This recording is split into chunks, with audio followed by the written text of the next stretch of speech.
មានត្រឹមចិត្តអ្នកក្តីមានអ្វីប្រឆាំងនឹងគេសម័យនេះគេចាយលុយមិនមែន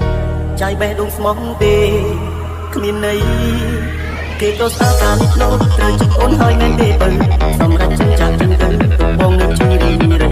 គូដាំក៏មានអូនទេរួមមិននឹងមកខ្ញុំលយដូតគេ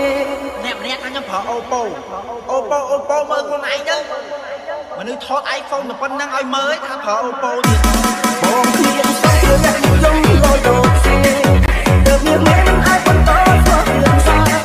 បងក៏តែជាមេរំខាបងស្រីត្រង់នេះដំណើរជាសង្សារយ៉ាងណាយើងធ្លាប់តែសង្សារគ្នាយូរមកយ៉ាងណាបងមិនដែលធ្វើបាបស្រីបងនៅសុខស្រីមិនក៏ដកខ្លួនបងនេះចង់បង